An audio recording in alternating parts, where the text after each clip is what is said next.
Thank you, Diego. Okay, so now we're going to talk about, we heard about how AI makes my life hard. Now let's talk about how to return the favor. We're talking weapons. So, the weapon and aiming systems and squadrons, they went through a lot of changes. I can only mention a couple of them, so I will go through them relatively quickly. First thing on our to-do list is basically weapon tuning. At the moment, almost all weapons in the PU are practically the same. In Squadron, that's not the case. Almost all weapons have different properties. They have like different projectile velocities, different DPS numbers. But they're not just different in terms of these numbers. They also feel different. Remember the cinch cannons from like a couple of years ago? They were they were very powerful weapons, but they were extremely easy to use, which made them meta weapons. So we're going to bring the cinch cannon back, but we make sure that the amount of work you put into these cannons in order to employ them is on par with the other guns. So there's a lot of stuff that we're going to do to make sure that weapons have a lot of pros and cons and avoid meta. Specifically for this build, Brent is equipped with a I think a close and burner laser repeater. Can you fire it once? Yeah. And the other weapon he has is two weapons on the wings, which are Gets cannons, size 3. With one push, they're actually firing 2. So we're also gonna have burst weapons, and so on. Okay, cool. So, a problem we have in space games is controlling the engagement ranges, because we want to bring the fights close. But the problem is that, well, how do I put this? Weapons usually, in order to bring them close, what the game devs usually do is they just restrict the ranges. Like in the PU, a lot of the weapons have exactly a range of 1,400 kilometers, which means often the fights occur at 1,399 meters. This is not a good way for us to control the weapons. And we tried out things like damage fall off, so that bullets get more damaging the closer you are. But the problem there is, how do you communicate that to the player? So we're going to do a couple of different things with that in the future. Let's see when the graph comes on. Okay, so show of hands or show, which of you has an Ares? Okay, as an Ares pilot, you might know the following problem. You have a target. You're going to aim at it. And then you... what the... Okay, I need to go back. Okay, there's actually some stuff not there anymore, I don't know. What happens when you aim with your crosshair over the pip is that you actually not aiming at the pip. The legacy system gives you a pip which does not show you where the weapon needs the pip. The new aiming system actually produces the pips based on where the weapon sees them and reprojects them on the target. That means the aiming information you're getting is actually much, much more precise. And this is a very interesting, sorry, I said the completely wrong thing. I'm sorry, I'm nervous. Okay. Controlling weapon ranges, sorry. I'll do it now, sorry.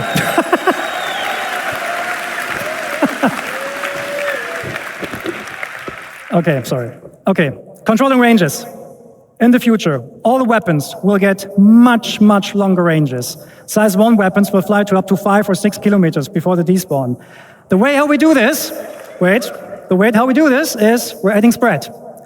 Because spread is for us is a very good indication on how to control the ranges. This is not a one-to-one relationship there, so don't worry, you won't get like spread with like 20 degrees offset or something like that. Don't worry, right? But if we compare the spread of the weapon with the target size, we know when the weapon is in range. We know when you actually are close enough so that the majority of your hits can hit, and we're telling you that via the aiming system now. So, Brent, let's go back to the demo.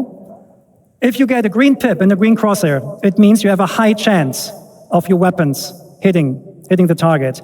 If Brent takes a little bit of a step back and waits until the pips and the crosshair turn red, this does not mean that the ship is out of range. You can still hit it, but you might waste bullets. This also has the benefit that, I'm not sure if you saw that before, but if you look at how many bullets are in the air, you're actually getting a lot of bullets a lot more bullets, and it just looks a lot better. Okay, Brent, just kill these guys now. Bam!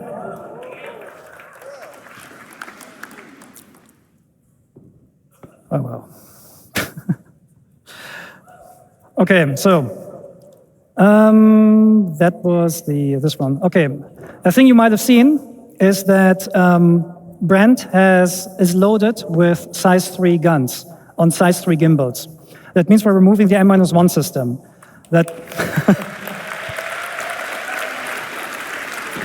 The reason for that is the original intention of controlling the performance between joystick and mouse players just didn't work out, and the new aiming system is flexible enough to deal with these differences. So we're just removing it and keep going. So, next point, pip grouping.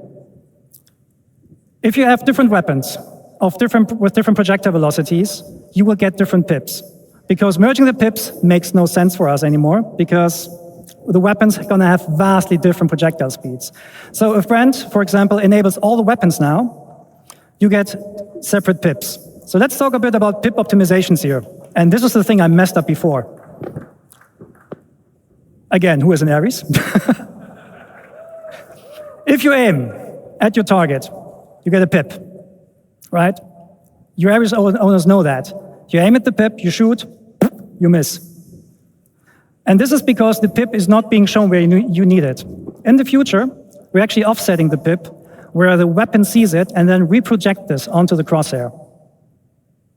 Like that. And when you then hit, you hit. No, when you then shoot, you hit. And this is, of course, also communicated by the aiming system. So when the pips turn green and when the crosshair turns green, just shoot. Okay, so now to the actual best part. We cannot take down this hammerhead. It's too big for us. But we can cripple it. The weak points on the hammerhead are the turrets. The way are we going to do this in the future is with precision targeting mode. Brent? Enable precision targeting mode. There we go.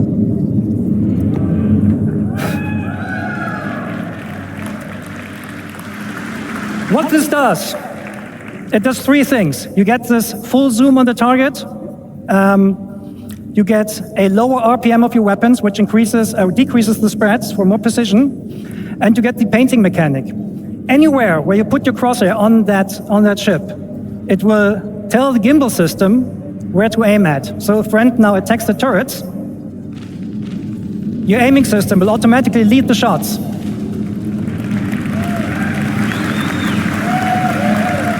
Bam! 1 turret down.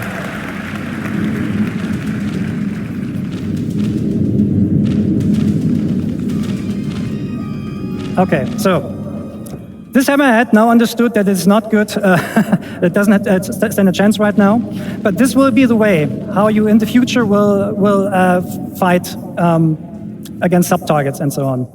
The good thing about this, it also works even without painting the target directly, so you can do very, very precise warning shots, and there's no aim assist that kind of destroys your aiming processes.